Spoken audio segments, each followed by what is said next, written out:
Into the car, there was a softness in her expression he hadn't seen before. "Hey," she said quietly, closing the door behind her.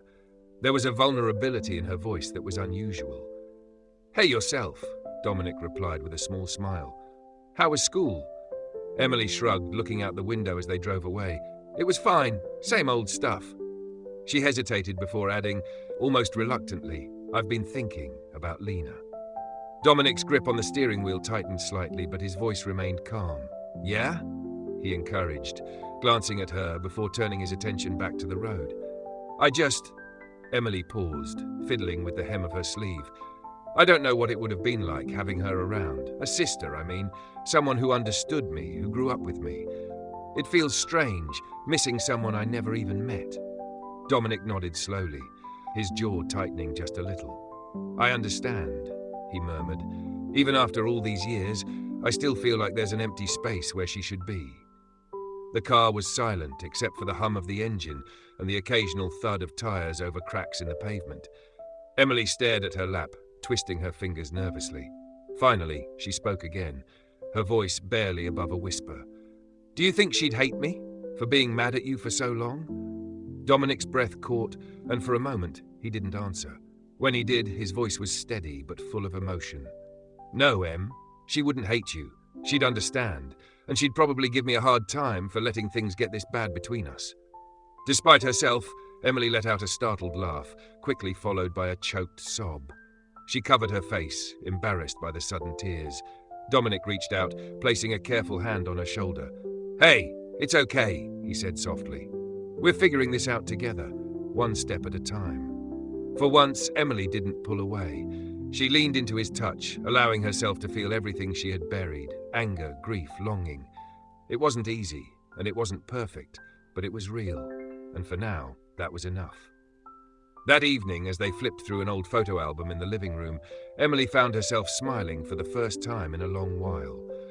The pictures showed Lena at different ages, playing outside, blowing out birthday candles, awkwardly posing for a middle school dance photo. Each one painted a picture of a girl full of life, kindness, and dreams. "She was really something, huh?" Emily murmured, tracing the edge of a photo with her fingertip. Dominic chuckled, a bittersweet note in his voice. "Yeah, she had a way of making everyone around her feel special, like they mattered more than anything." Emily glanced at him, noticing the way his expression softened when he spoke about Lena. It was strange, seeing him not just as her father, but as someone who had lost a child. For the first time, she realized how deeply their pain was connected, even if it came from different places. "I wish I had known her," Emily admitted. "Not just because she was my sister, but because I think she would have understood me in a way no one else has." Dominic reached over, giving her hand a gentle squeeze. "She would have. You two are more alike than you realize."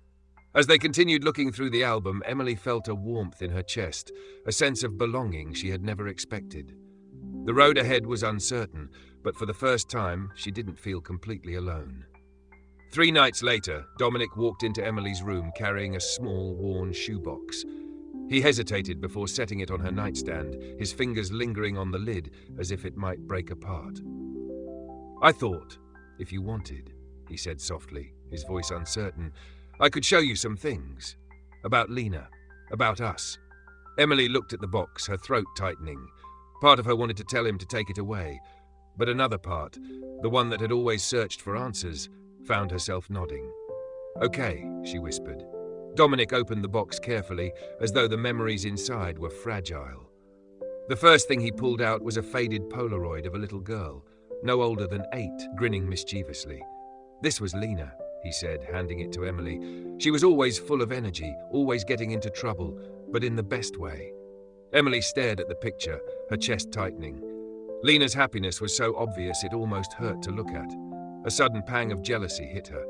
This girl, this stranger, had been given the life Emily had always wanted. A loving father, a stable home.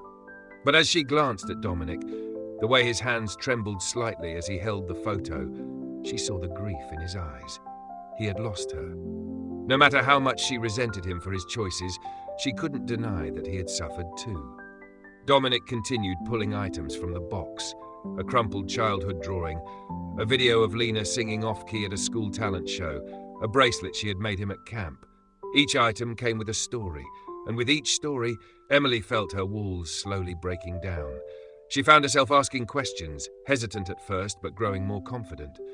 What was her favourite colour? Did she like to read? What did she want to be when she grew up?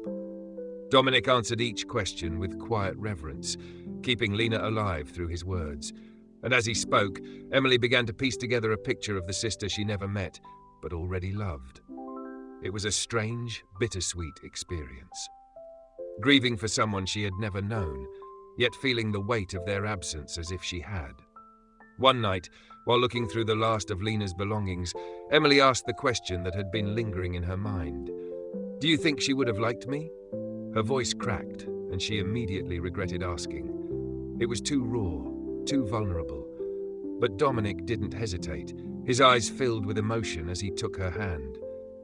"She would have loved you," he said. "You're her sister. She would have seen how strong you are, how much you've been through, and she would have loved you for it." Something inside Emily broke at his words. For years she had convinced herself she didn't need anyone, that she was better off alone. But here was Dominic, holding her hand, seeing her in a way no one else had. And for the first time in years, she let herself cry. She cried for the sister she never knew, for the childhood she never had, for the father she had hated for so long. She cried for all the pain and loneliness she had carried. Dominic didn't let go. He held her, whispering that he was sorry, that he wouldn't leave her again. And for the first time, Emily believed him. It wasn't perfect. There were still moments of tension, still old wounds that hadn't fully healed, but there were also moments of laughter, of connection. Dominic started sharing more about his life after he left.